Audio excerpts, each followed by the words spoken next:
हे भगवान, ये कौन बोला? कौन बोल रहा है? कौन है? मेरे सामने आओ। कौन बोल रहा है? सामने आओ। कौन है? अरे आधी रात हो गई और एक भी मछली नहीं फंसी मेरे जाल में।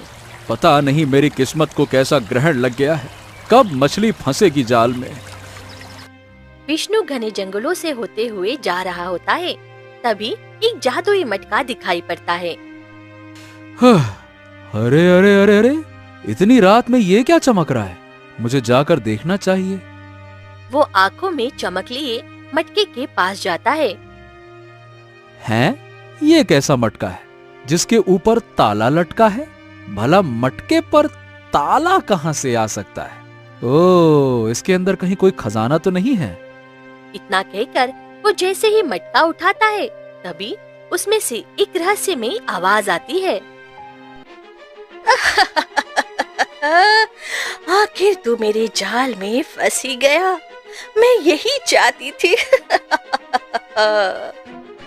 हे भगवान, ये कौन बोला? कौन बोल रहा है? कौन है? मेरे सामने आओ। कौन बोल रहा है? सामने आओ। कौन है? मैं इस मटके की आत्मा बोल रही हूँ। अब तुझे मुझे खून देना होगा। क्या? मटके की आत्मा? क्या बात कर रहे हो?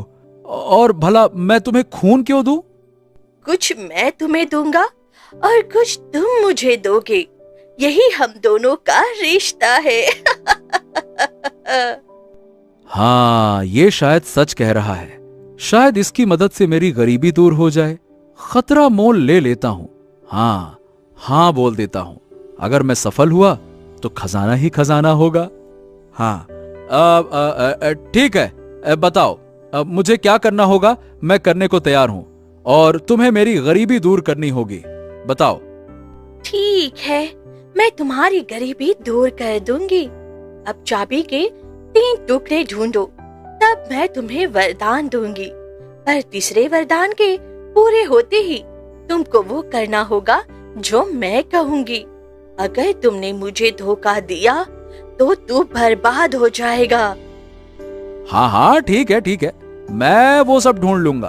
अब तुम मुझे ये बताओ, तुम जैसा कहोगे मैं वैसा करूंगा। तो बताओ करना क्या है? ठीक है, तो उत्तर दिशा की ओर निकल जाओ। उधर ही तुम्हें तीनों चाबी मिल जाएगी। अब मुझे अपने साथ ले चलो और फिर वो तीनों चाबी लाकर मेरा ताला खोल देना। ठीक है, मैं कल ही उत्तर दिशा की ओर निकल पड़ता हूँ। ठीक। फिर विष्णु मटका लेकर घर आ जाता है। तभी उसकी पत्नी सीता कहती है, क्या हुआ जी, आप इतने परेशान क्यों लग रहे हैं? और ये मटका कैसा है? इस पर तो ताले भी लटक रहे हैं। अरे भाग्यवान, जब मैं रास्ते से लौट रहा था तभी मुझे ये मटका मिला। और फिर पता है क्या हुआ? फिर विष्णु अपनी पत्नी को सारी बात बता देता है। नहीं जी, ये सब मत करो, इसमें अनर्थ छुपा है। मत जाओ उस ओर। अगर तुम्हें कुछ हो गया तो मैं अपनी बेटी को और खुद को नहीं संभाल पाऊंगी। अरे लेकिन मेरे पास और कोई रास्ता भी तो नहीं है सीता। देखो, मैं मछुआरा हूँ और गरीबी ने मुझे तोड़ दिया है। मुझे लगता है कि ये करना सही होगा। तब तक तुम इस मटके को संभाल कर रखना, ठीक है ना? फिर सुबह होते ही विष्णु तैयार हो जाता है। हाँ, अब मुझे निकलना होगा। अगर सच में उस मटके की बात सही साबित हुई तो गरीबी से मुझे छुटकारा मिल जाएगा। विष्णु लंबा सफर तय करके एक गुफा के पास पहुंचता है। हाँ, लगता है मुझे इससे आगे जाने के लिए इस गुफा से होकर ही जाना पड़ेगा, क्योंकि उत्तर दिशा तो इसी तरफ है। फिर विष्णु गुफा में कदम रखता है। हैं? अरे ये कैसी जगह है? इतना अंधेरा, और ये आवाज कैसी आ रही है? मानो कोई तंत्र मंत्र बोल रहा हो। तभी गुफा की दीवार से रहस्यमयी आवाज आती है। सच को स्वीकार करो, तभी रास्ता खुलेगा। कौन बोल रहा है? सामने आओ। यहाँ सामने कुछ नहीं मिलेगा, सिर्फ तेरे मन का बोझ दिखेगा। सच को स्वीकार करो, वरना रास्ते बंद हो जाएंगे। विष्णु एक पत्थर की ओर बढ़ता है जहाँ अक्षर चमक रहे होते हैं। सच स्वीकार करो, लालच और मजबूरी दोनों मेरे भीतर हैं। इन्हें स्वीकार कर, तभी पहला चाबी का टुकड़ा मिलेगा। हाँ हाँ, मैं मानता हूं कि मेरा लालच है गरीबी मिटाने का, मजबूरी है अपने घर को संभालने की, क्योंकि कहा है कि गरीबी के चलते अपनी बेटी और पत्नी को एक अच्छी जिंदगी नहीं दे पा रहा हूं जो उन्हें देना चाहिए। यही सोचकर मैं इस सफर पर निकला हूं। जैसे ही वो ये स्वीकार करता है, पत्थर चमक उठता है और वहाँ से एक चाबी का टुकड़ा निकल आता है। अरे वाह! ये तो सच में वही टुकड़ा है जिसकी बात मटके ने कही थी। चलो, इसका मतलब मैं पहली परीक्षा में पास हो चुका हूँ। चाबी का टुकड़ा हाथ में लेकर विष्णु बाहर निकल पड़ता है। एक टुकड़ा तो मिल गया, अब बाकी दो भी ढूंढने होंगे, चाहे जितनी भी मुश्किल क्यों ना आ जाए। फिर विष्णु सफर तय करता हुआ एक सूखे बंजर वन में पहुंचता है। ये जगह तो बिल्कुल सुनसान है, न पेड़ पर पत्ते हैं, न जमीन पर हरियाली। अब भला यहाँ मुझे क्या मिलेगा? फिर विष्णु एक विशाल सूखे वृक्ष के नीचे रुकता है। तभी पेड़ की जड़ से रहस्यमयी आवाज आती है। दूसरा टुकड़ा पाने के लिए त्याग करना होगा। त्याग करना होगा? पर मेरे पास है ही क्या छोड़ने के लिए? जो सबसे प्रिय है वही त्यागो।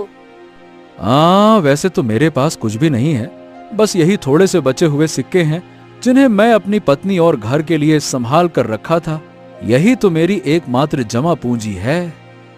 विष्णु सिक्कों की थैली हाथ में लेकर सोचता है। अगर ये भी दे दूं तो घर कैसे चलेगा? लेकिन ये बात भी है कि अगर टुकड़ा मिल गया तो शायद सबकी तकदीर बदल जाएगी। चलो ठीक, मैं ये त्याग करूंगा। ठीक है, मैं ये त्याग करूंगा। वो थैली वृक्ष की जड़ों में रख देता है। तुरंत जमीन हिलने लगती है और सिक्कों की जगह चमकता हुआ चाबी का दूसरा टुकड़ा प्रकट हो जाता है। अरे हाँ, ये तो सचमुच दूसरा टुकड़ा है। चलो, मैं दूसरी परीक्षा भी पार कर गया। हाँ। वो टुकड़ा उठाता है और आंखों में चमक लिए आगे बढ़ जाता है। अब सिर्फ एक और परीक्षा बाकी है, उसके बाद पूरी चाबी होगी मेरे पास। फिर विष्णु एक नदी किनारे पहुंचता है। नदी उफान पर थी और किनारे पर एक दृश्य दिखाई देता है। उसके सामने उसकी पत्नी सीता और उसकी बेटी जैसे आ खड़े होते हैं। अरे सीता, तुम यहाँ कैसे? और मेरी बेटी भी? पर ये तो नामुमकिन है। तभी पानी की लहरें से वह रहस्यमयी आवाज गूंजती है। तीसरी परीक्षा अपनों के लिए बलिदान की है। यदि सच में तू अपनों से प्रेम करता है तो उनके लिए अपना कष्ट स्वीकार कर। बताओ मुझे क्या करना होगा?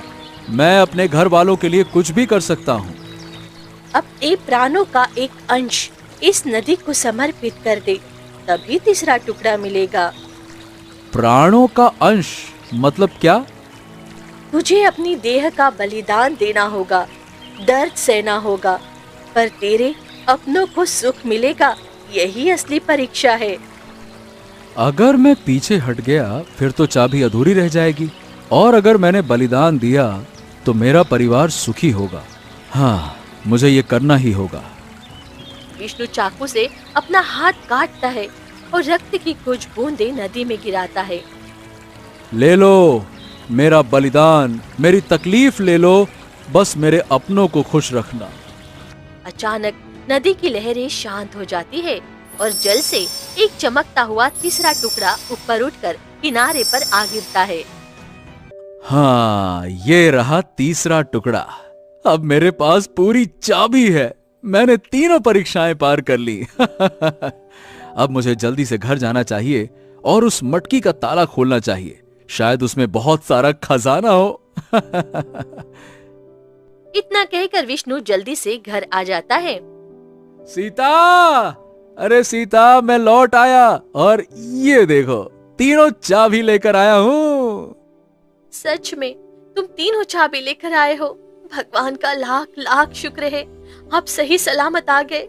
मैं दिन रात भगवान से प्रार्थना कर रही थी कि आप सही सलामत आ जाए। अरे डर की कोई बात नहीं है, बस जल्दी से मुझे उस मटके का ताला खोलना है, हो सकता है उसमें खजाना हो। फिर विष्णु मटका की ताला में चाबी लगाता है और ताला खुलता है। तभी मटके से रहस्यमय आवाज गूंजती है, तुझे 3 वरदान मिलेंगे, पर अंतिम वरदान से पहले मुझे मुक्ति देना जरूरी है, वरना तेरा सब बर्बाद हो जाएगा। ठीक है, मैं तुम्हें आजाद कर दूंगा। तो पहला वरदान दे दो कि मुझे कभी भी किसी चीज की कमी ना हो। मेरी झोपड़ी में बहुत सारा राशन और कपड़े दे दो, ताकि मेरी बेटी और मेरी पत्नी खुशी खुशी जीवन यापन कर सकें। ठीक है, तुम्हें वो मिल जाएगा। अचानक ही विष्णु के झोपड़े में राशन और कपड़े आ जाते हैं। ये कैसे हुआ? ये तो चमत्कार जैसा है। हमारे पास सब खाना और कपड़े हैं।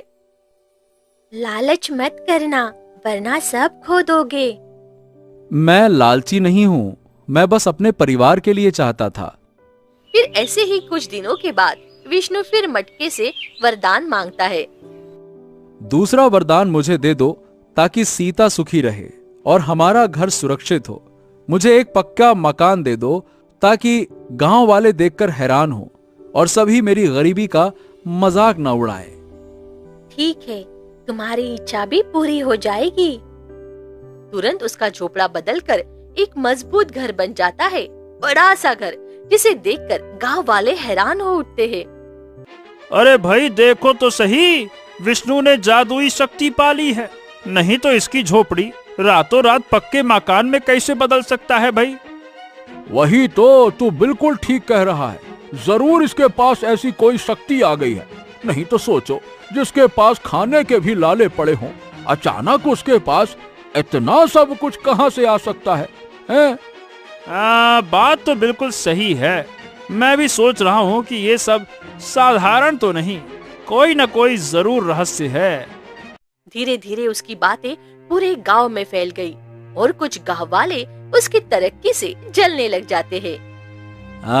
गांव वाले मेरी तरक्की देखकर जलते हैं, लेकिन कोई कुछ भी कहे, मुझे उससे कोई फर्क नहीं पड़ता। अब तो मैं जाकर तीसरा वरदान मांगूंगा। वो मटके की तरफ चल ही रहा होता है कि तभी सीता आ खड़ी होती है। रुको, पहले एक बार सोच लो, क्या तुम्हें याद नहीं, बाकी सब चेतावनी दे चुके हैं। अंतिम वरदान से पहले उसे मुक्ति दिलाना जरूरी है। मगर सीता, अगर मैं उसे मुक्त करवा दूंगा तो ये मटका मेरी इच्छाएं पूरी नहीं करेगा और फिर शराब, गरीबी सब लौट आएगी। हाँ, तुम ठीक ही कह रहे हो। गरीबी से अच्छा है कि हम सुरक्षित रहे और अपने बच्चों की रक्षा करें। इसीलिए कह रही हूँ, इस मटकी को आजाद कर दो। श्राप से नहीं तो कुछ ऐसा घट जाएगा जिससे हम अपने आप को सुरक्षित ही नहीं कर पाएंगे। हाँ, सीता वैसे कह तो ठीक रही है, पर लालच और मजबूरी ने मुझे यहाँ तक पहुँचाया है, तो मैं क्या करूँ? फिर विष्णु धीरे से मटके के पास कदम बढ़ाता है। अंतिम वरदान से पहले इस मटके को उसके तांत्रिक के श्राप से मुक्त करवा देना, वरना कुछ अनहोनी हो सकती है। मेरी बात को क्यों नहीं समझ रहे हैं आप? क्यों मुक्त कराऊं इसे? गजब बात करती हो। इसे अगर मैं मुक्त करवा दूंगा तो ये मटका मेरी किसी भी इच्छा को पूरा नहीं करेगा। इसीलिए मटका को बांध कर रखूंगा और अपनी सारी इच्छाएं इसी से पूरी करवाऊंगा। हाँ। इतना कहकर मटके के पास जाता है। तो अब मेरा तीसरा वरदान ये है कि मुझ पर सोने चांदी की बरसात कर दो। तुम्हारी ये इच्छा भी पूरी हो जाएगी। तभी तुरंत सोना चांदी आ जाती है, पर जैसे ही धन आता है, मटके का रंग धीरे धीरे काला पड़ने लगता है। विष्णु, ये तो ठीक नहीं लग रहा है। ये मटका काला क्यों हो रहा है? जो अंतिम वरदान के पहले मुक्ति नहीं देगा, उसका नुकसान निश्चित है, वरना ये इच्छा तेरी राह आसान कर देगी, पर संकट भी साथ में लाएगी। कुछ ही दिनों में विष्णु और अमीर हो जाता है। अरे नहीं नहीं नहीं, विष्णु के ऊपर जरूर कोई बड़ा संकट आने वाला है। जो जितना जल्दी ऊपर उठता है उतना ही ज्यादा उसका विनाश होता है। हाँ, तू बिल्कुल ठीक कह रहा है। हमें उससे अब दूर रहना चाहिए। वो क्या है कि कब और क्या उसके साथ हो जाए कोई कह नहीं सकता ना, कोई नहीं जानता। हाँ हाँ, उसके परिवार से भी सभी लोग दूरी बनाए रखें, यही सही रहेगा भाई। धीरे धीरे सारे गांव वाले विष्णु और उसके परिवार से दूर दूर रहने लगते हैं। जी पता नहीं क्या हो गया है, पूरा गांव मुझसे कोई बात नहीं करता। जैसे ही मैं पानी भरने जाती हूँ तो सभी दूरी बना लेते हैं। पता नहीं हमारे साथ क्या होने वाला है। अरे भाग्यवान, शांत हो जाओ, ऐसा कुछ नहीं होता। तुम वैसे ही परेशान हो रही हो। हाँ, मैंने अपनी मजबूरी और लालच से ये सब पाया, पर क्या मैंने सही किया? मैंने मटके को आजाद नहीं किया तो क्या सब कुछ खो दूंगा? फिर तभी आधी रात होते ही आवाज कमरे में गूंज उठती है। तुमने शर्त तोड़ी, अब शाप तेरे घर पर लगेगा। सब कुछ खोने को तैयार हो जा। तुमने मेरे बात को अनसुना किया है, अब इसकी सजा तुम्हें भुगतनी पड़ेगी।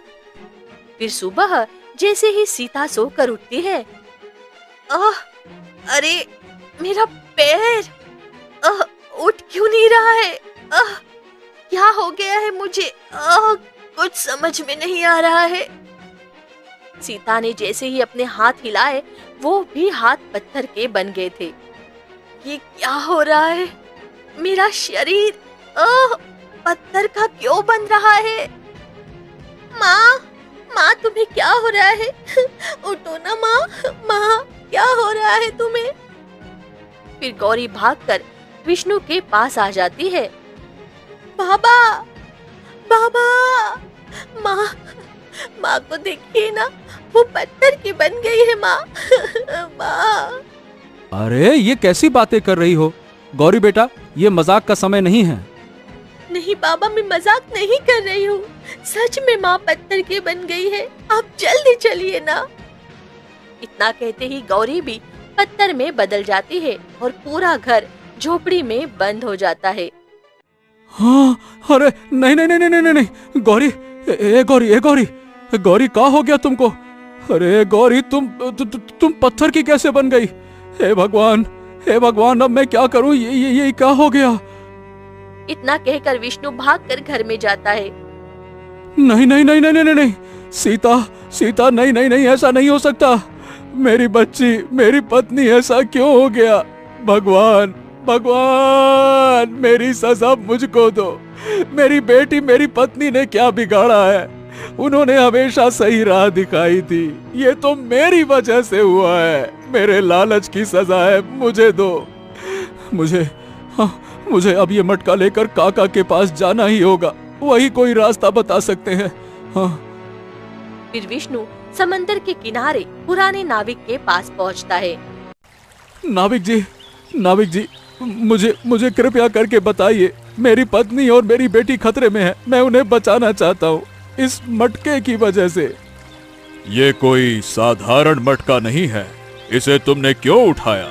और सुनो, केवल तांत्रिक ही पूरी कहानी बता सकता है, लेकिन मैं इतना बता सकता हूँ कि उस मटके में एक रानी की आत्मा कैद है, जिसे तांत्रिक ने अपने तांत्र विद्या से उसमें कैद किया है। तो मुझे क्या करना होगा? कोई दिल वाला ही उसे आजाद करवा सकता है। अगर तू दिल और हिम्मत दिखाएगा तो मैं तुझे आगे का रास्ता बताऊंगा। हाँ हाँ, ठीक है, आप जो कहेंगे मैं सब करूंगा। बस मेरी पत्नी और मेरी बेटी को सुरक्षित करना है मुझे। पुराने मंदिर में जाकर रानी को आजाद करना होगा, तभी तेरी पत्नी और बेटी बचेंगी। लेकिन सावधान रहना, रास्ता खतरों से भरा है। हाँ हाँ, मैं तैयार हूँ, अब मुझे कोई डर नहीं है। फिर विष्णु वहाँ से निकल पड़ता है और कुछ ही देर में पुराने मंदिर पहुँच जाता है। ये क्या, मंदिर का द्वार तो पूरी तरह से बंद है। मुझे किसी तरह से इस दरवाजे को तोड़ना होगा, तभी मैं अंदर जा सकता हूँ। फिर विष्णु मंदिर का द्वार तोड़ देता है। तभी तांत्रिक का श्रापित चक्र अभी भी तेजी से घूम रहा होता है। मैं आया हूँ रानी, तुझे आजाद करने। वो मटका मंदिर के बीच में रखता है और जोर जोर से पुकारता है। रानी उठो, रानी उठो, आपकी मुक्ति का समय आ गया है। तभी मटके से तेज रोशनी फैलती है और रानी की छवि थोड़े पल के लिए प्रकट होती है। बताओ, अब तुम क्या चाहते हो विष्णु? रानी मुझे माफ कर दो, मुझसे गलती हो गई। मैंने आपकी बात अधूरी सुनकर तीसरा वरदान मांग लिया। बताइए मुझे क्या करना होगा कि आप मुक्त हो जाएं? तांत्रिक जिसने मुझे इस मटके में कैद किया था वो अब इस दुनिया में नहीं है, लेकिन उसकी तंत्र विद्या अब भी पूरी तरह कायम है। तुम जो चक्रव्यूह देख रहे हो वही अभी चल रहा है, इसे तुम्हें तोड़ना होगा। बताइए महारानी, मैं ये चक्रव्यूह कैसे तोड़ सकता हूँ? तुम्हें एक परीक्षा पास करनी होगी। ये परीक्षा बहुत खतरनाक है, इसमें तुम्हारी जान भी जा सकती है। मैं क्या करूंगा महारानी? मेरी पत्नी और बेटी पत्थर बन चुकी हैं। उनके बिना मेरी जिंदगी का कोई लक्ष्य नहीं है। आप बताइए। थोड़ी दूर जाओ, तुम्हें एक बरगद का पेड़ मिलेगा। उसकी मिट्टी खोदना, वहाँ तांत्रिक का अवशेष बचा है। उसी अवशेष को लेकर चक्रव्यूह में डालना। तांत्रिक की शक्ति चक्रव्यूह से टकरा कर खत्म हो जाएगी और मैं मुक्त हो जाऊंगी। पर तांत्रिक का अवशेष, मैं समझ नहीं पा रहा। उसका शरीर अब इस दुनिया में नहीं है, बस इस बरगद के पेड़ के नीचे दफन है। उसका अवशेष तुम्हें चक्रव्यूह में डालना है, तभी शक्ति खत्म होगी। हाँ ठीक है महारानी, मैं जरूर करूंगा।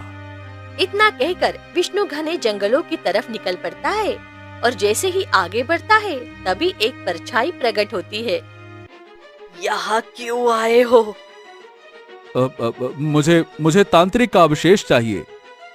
मेरे रहते हुए मेरे गुरु का अवशेष तू नहीं छू सकता। अब यहाँ से चला जा। कुछ भी हो जाए, मैं तो अवशेष लेकर ही जाऊंगा। विष्णु आगे बढ़ता है, तभी परछाई हमला करती है, लेकिन उसके गले में बजरंग बली का लॉकेट बाहर आ जाता है। ये तुम्हारे गले में क्या है? इसे हटाओ मेरे सामने से। ये बजरंग बली का लॉकेट है। जय बजरंग बली, तू मुझे छू भी नहीं सकती। चली जा यहाँ से, चली जा। फिर परछाई वहाँ से गायब हो जाती है और विष्णु बरगद के पेड़ के पास पहुँचता है। हाँ, अब जल्दी से मिट्टी खोदनी होगी। यहीं कहीं अवशेष होना चाहिए। जैसे ही वो मिट्टी खोदता है, तेज आंधी चलने लगती है और विष्णु तांत्रिक का अवशेष उठा लेता है और जल्दी से मंदिर की ओर लौट जाता है। रानी, आप बाहर आओ, मैं तांत्रिक का अवशेष लेकर आ गया हूँ। तभी रानी की परछाई प्रकट होती है। तुमने सच में कर दिखाया है विष्णु। अब इस अवशेष को चक्रव्यूह में डाल दो, अब तभी ये टूटेगा। फिर विष्णु अवशेष चक्रव्यूह में डाल देता है, तभी चक्रव्यूह टूट जाता है और तेज रोशनी फैलती है। महारानी वहाँ प्रकट होती है। तुमने अपनी लालच से सबक सीखा, अपने परिवार के लिए बलिदान दिया। अब तुम सच में बदल गए हो और तुम्हारी वजह से मैं भी मुक्त हो गई हूँ। सालों से इस मटके में मेरी आत्मा कैद थी। मैंने जो किया वो सब आपके लिए था रानी। यही नेक दिली है जो सब कुछ बदल सकती है। सच्चाई, त्याग और प्रेम, यही तो असली शक्ति है। तभी कुछ ही देर में वहाँ सीता और गौरी भी आ जाते हैं। आपने कर दिखाया जी। आपकी वजह से मैं और मेरी बेटी दोनों पत्थर से फिर इंसान बन गए। हाँ सीता, तुम्हारे पति ने कर दिखाया और मुझे भी उस मटके से आजादी दिलवा दी। अब तुम दोनों मेरे साथ चलो। अब नहीं रानी माँ, अब मुझे कोई सजा मत दीजिएगा। तुम सबको कोई सजा नहीं मिलेगी, बस मेरे साथ राजमहल चलो। रानी सभी को लेकर राजमहल आ जाती है। मेरी रानी। रानी, तुम इंसान बन गई, ये कैसे हुआ? मुझे तो यकीन नहीं हो रहा कि तुम मेरे सामने खड़ी हो। महाराज, ये विष्णु है और ये है उसकी पत्नी। इसी ने मुझे उस मटके से आजाद किया है। तुमने रानी को नई जिंदगी दी। तुम सच में हमारे लिए वरदान हो। बताओ तुम्हें क्या चाहिए। मैं तुम्हें वो सभी चीजें दूंगा क्योंकि तुमने मुझे सबसे कीमती चीजें तोहफे में दी हैं। बताओ। नहीं महाराज, मुझे कुछ नहीं चाहिए। बस मैं अपनी पत्नी के साथ खुशी खुशी अपना जीवन जीना चाहता हूं। जो मैं कर चुका हूं उसकी सजा पहले ही भुगत चुका हूं और मैं फिर से ऐसा कुछ नहीं चाहता। नहीं नहीं नहीं नहीं, तुमने हमारी रानी लौटाई है तो मैं तुम्हें ऐसे नहीं जाने दूंगा। आज से मैं तुम्हें एक सुंदर घर दूंगा, तुम्हारी सभी जरूरतों का ध्यान रखूंगा और तुम हमारे राज दरबार में सेनापति के रूप में कार्य करोगे। आपका बहुत बहुत धन्यवाद महाराज। मैं हमेशा मेहनत और ईमानदारी से काम करूंगा। हमने ये समझ लिया है, नेक दिली से बड़ी कोई चीज नहीं होती। फिर सभी खुशी खुशी अपने घर लौटते हैं और गांव वाले भी सीख लेते हैं कि सच्चाई और बलिदान ही असली ताकत है।